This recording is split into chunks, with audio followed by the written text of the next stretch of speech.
If you have administrator privileges within your company, you are able to set a few important items like adding other users and setting their permission level, connecting telematics services, and company-specific gear settings. First, to access a company's admin menu, click the gear icon next to the notification bell at the top right of any page.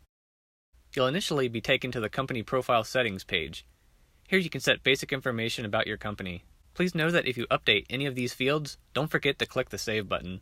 To manage your company's GearJot users, click the Users tab below Company. Here you'll see a list of users with their status and role. If you need to update a user's basic information, you can do so by clicking the pencil icon on the right side of each row. The Edit User modal will then appear. Here you'll be able to update a user's first and last name, email, and whether they have employee or admin permissions. If you need to add new users to your company, click the Invite Users button. The Invite Users modal will then appear.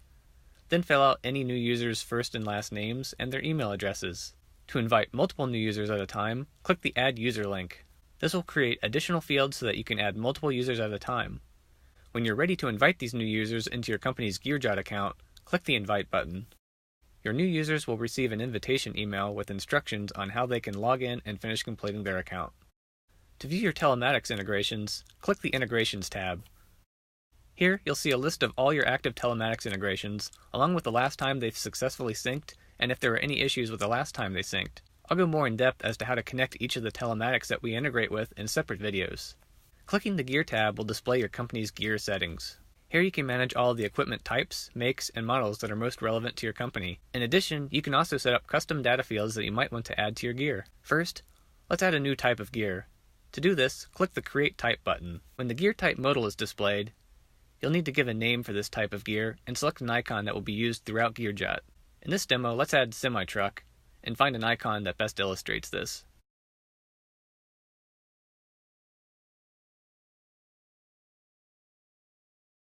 Then click Create to save this new type of gear. If you ever need to change either of these details, you can click the Edit button for a type of gear to update the name or icon.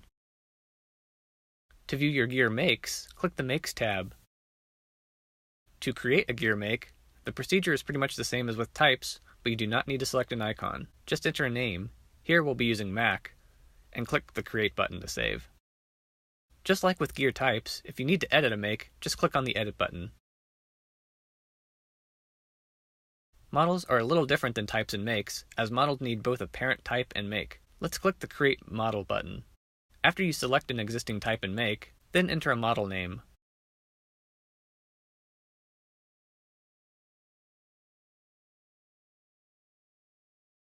And click the Create button to save your changes. Again, to edit a model, you can click the Edit button.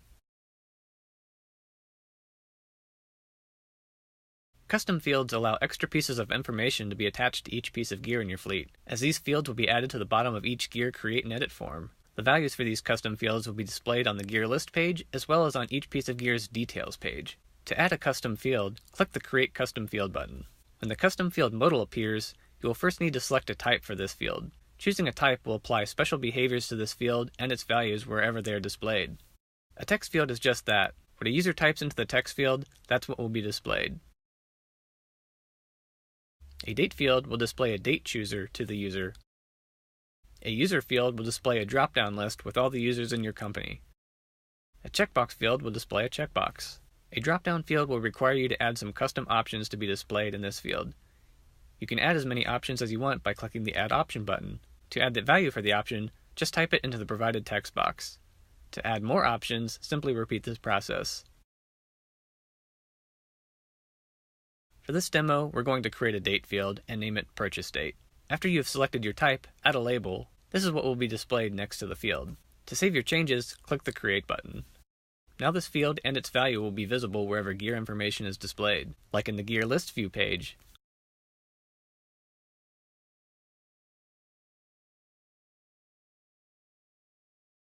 You can update your existing gear to use this new field by editing it.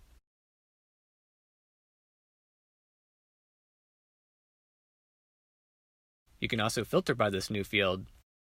As you can now see, adding custom fields can be a very useful tool. That concludes this tutorial on admin features. If you found this video helpful, please give it a like. If you still have some questions about this topic, please add a comment below.